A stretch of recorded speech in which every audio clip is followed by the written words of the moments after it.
আজকে আমাদের উনানটা ভেঙে কি অবস্থা হয়ে গেছে। এই উনান যদি না ঠিক করি আর কি এই উনানে রান্না করা যাবে? এই উনান এখন এই ঠিক করতে হবে, তারপরে এখন এই উনান কখন শুকাবে, আজকে উনানে রান্না হবে কিনা তারও ঠিক নেই। কি দশা হয়েছে উনানটা। কোভিড দিয়ে গোবর টোবর পাওয়া যায় না, লেপা যায় না ঠিক করে, আদা হেদা করে কাজ করে। দেখো কি হালত হয়েছে উনানটার। এই উনান কখন ঠিক করব?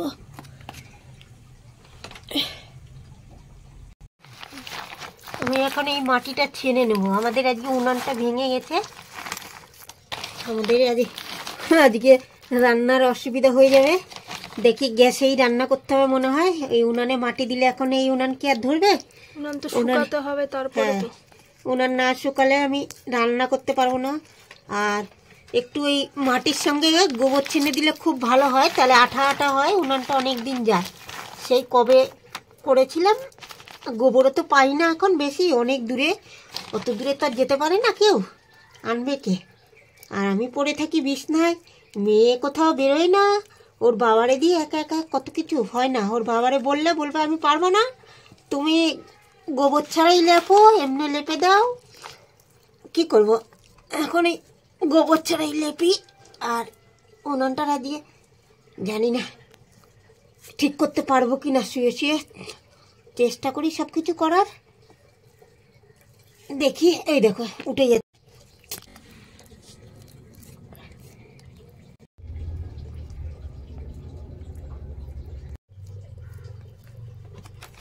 কত অসুবিধা হয় শুয়ে শুয়ে কাজ করতে, অসুবিধাও হয় আর জিনিসও সুন্দর হয় না, আদা খাঁচা হয়ে যায়। এই উনানটারে সুন্দর করে যদি না লেপে রাখি, এই উনানে আর কি আর কিছু করা যাবে? তাও এই পাশটা ফেলে দিলে ভালো হতো, পুরো ফেলে দিয়ে যদি লেপতাম খুব ভালো হতো। এই যে এইখানটা দিয়ে আবার ভেঙে যাবে আর একদিন, সেটা বুঝছিস? ওর জন্য পুরো ভেঙে যদি আমি সুন্দর করতে পারতাম খুব ভালো হতো। তো আমাদের উনানটা দিয়ে ভেঙে গেছিল, উনানটার আমি এখন ঠিক করলাম বসে বসে মাটি দিয়ে। এবার উনানটা একটু রোদ্রে দেবো, জানি না পরে উনান ধরাতে পারবো কি না, তাও চেষ্টা করবো যে উনান ধরানোর, কাঁচা উনান ধরিয়ে দেখবো কেমন আগুন হয়। দিয়ে দাও রোদ্রে। নমস্কার বন্ধুরা, মমতা সাহার রেসিপি চ্যানেলে আপনাদের সবাইকে সুস্বাগতম। নতুন একটা ভিডিও নিয়ে চলে এসেছি, তো সেই জন্য আমাদের ভিডিওটা দেখতে থাকো। তো আজকে এই যে আমার হাতে দেখতে পাচ্ছ ব্যাট, এই ব্যাটটা খারাপ হয়ে গেছে। আজকে এই ব্যাটটা ভেঙে আজকে উনান ধরাবো। এই সন্ধ্যা হলে এত মশা হয়, যার জন্য এই প্রতি বছরে একটা করে র্যাকেট কিনতে হয়। দুদিন ছাড়া ছাড়া এই র্যাকেট খারাপ হয়ে যায়, ঘরে এমনি সন্ধ্যা হলে বসা যায় না, এত মশা হয়। আজকে এটারে ভেঙে আজকে এই এখন আমি এই শুয়ে শুয়ে ভাঙবো, ভেঙে এটারে দিয়ে আজকে উনান ধরাবো।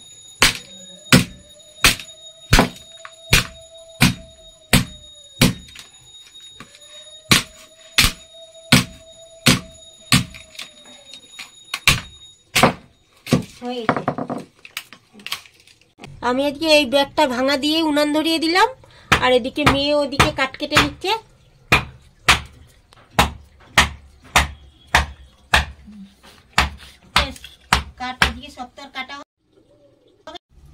তো এখন শাকগুলো বেছে নিচ্ছি, তারপরে সবজিগুলো কাটবো, মাছটা কাটবো।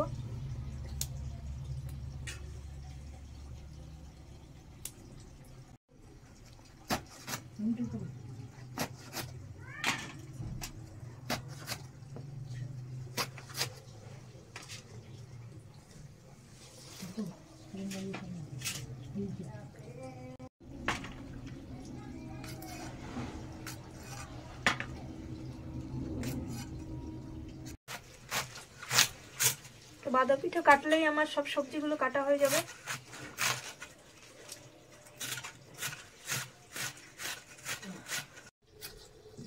সবজিগুলো কাটা হয়ে গেছে, এবার মাছটা কেটে নেব।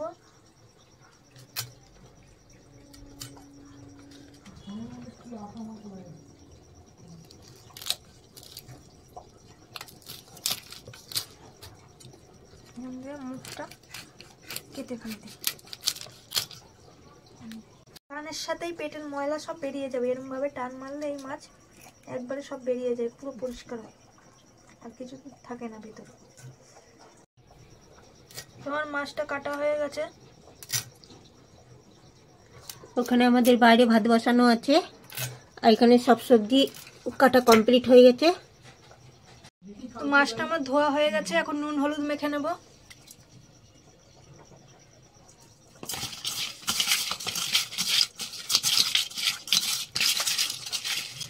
তো সবজিগুলি সব রকম ধুয়ে নেব।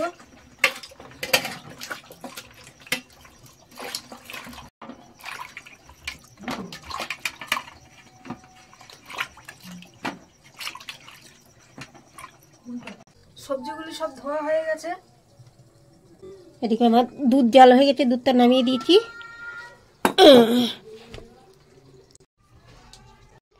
দেখো আজকে আমাদের উনান বানিয়ে সেই কাঁচা উনান ধরিয়েছি, দেখো কত সুন্দর আগুন উঠেছে। এবার কড়াইটা বসিয়ে দিলাম।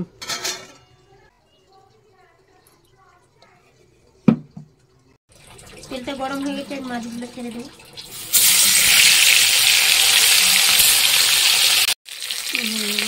উল্টে দেবো।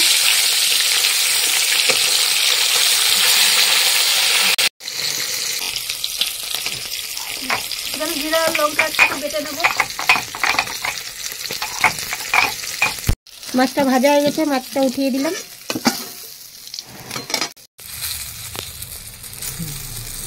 বেগুনটা ভাজা হয়ে গেছে, আমি বেগুনগুলো উঠিয়ে দেবো।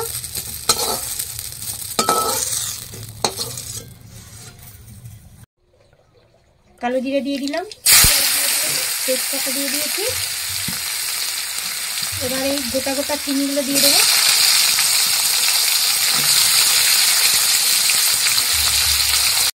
চিনিটা আমার ভাজা ভাজা হয়ে গেছে, লবণ দিয়ে দিলাম। হলুদটা দিয়ে দেবো। আর আমার বেটে রাখা জিরা আর লঙ্কাটাও বাটা হয়ে গেছে, এটাও দিয়ে দেবো।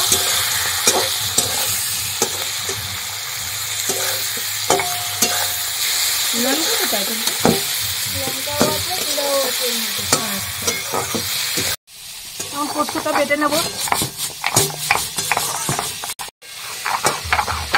তারপর পোস্তটা বাটা হয়ে গেছে, এবার উঠিয়ে দেবো।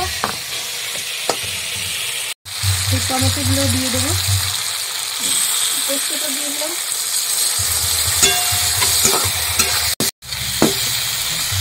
মশলাটা কষানো হয়ে গেছে, এবার জল দিয়ে দেবো।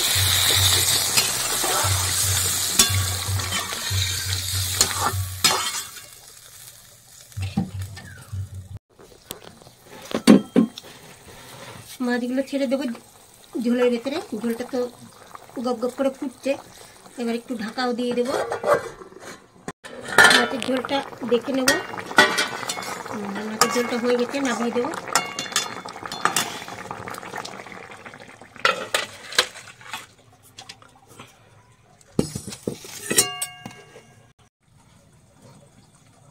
কড়াইতে একটু কালো জিরে দিয়ে দেবো, একটু পেঁয়াজ দিয়ে দেবো সামান্য। দিয়ে দেবো নাকি শাকটা দেবো, শাকটা ছেড়ে দেবো। একটু নুন দেবো, সামান্য হলুদ দেবো।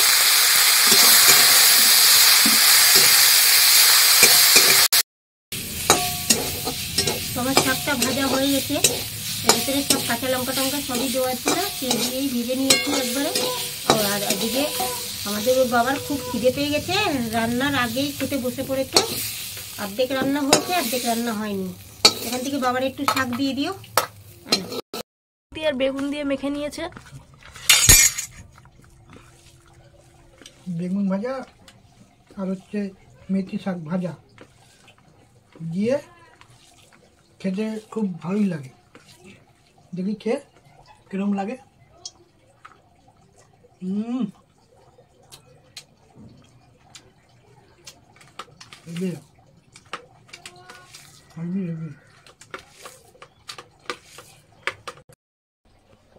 তেল গরম হয়ে গেছে, এই হাতে জিরাটা দিয়ে দেবো, তেজপাতাটা দিয়ে দেবো। এখানে পেঁয়াজ আছে সামান্য,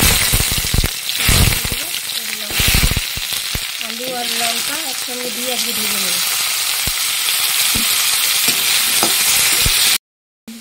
আলুটা একটু ভাজা ভাজা হয়ে গেছে, একটু হলুদ দিয়ে দেবো, একটু নুন দিয়ে দেবো।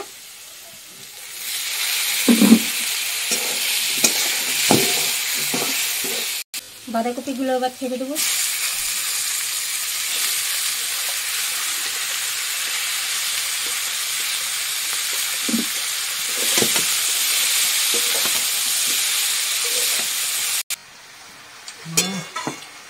টেস্ট।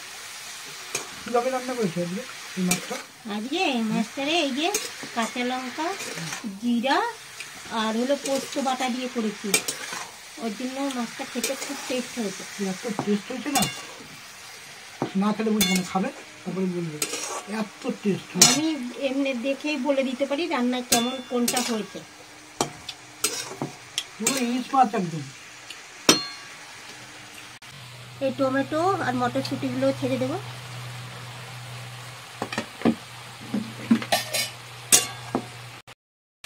একটু ভাজা ধনে জিরের গুঁড়ো মশলা দেবো আর একটুখানি সামান্য গরম মশলা দেবো। এবার একটু নাড়িয়ে দেবো।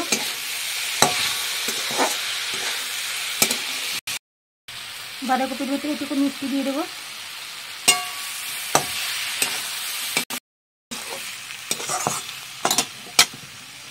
বাঁধাকপিটা হয়ে গেছে, আমি নামিয়ে দেবো।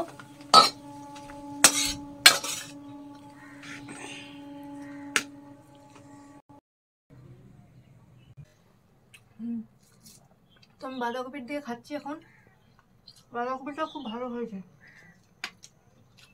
আর এখানে মাছের ঝোলও নিয়ে নিয়েছি, একবার সব নিয়ে নিয়েছি। বাবা তো বললো মাছটা খেতে খুব বলে ইলিশ মাছের মতন লাগছে, খেয়ে দেখি একটু মাছটাও। মাছের ঝোলটা আজকে মা রান্না করেছো, পুরো ইলিশ মাছের মতনই লাগছে। শাইটিং মাছটা পোস্ত টোস্ত দিয়ে করেছো না, মনে হচ্ছে পুরো ইলিশ মাছের ঝোল।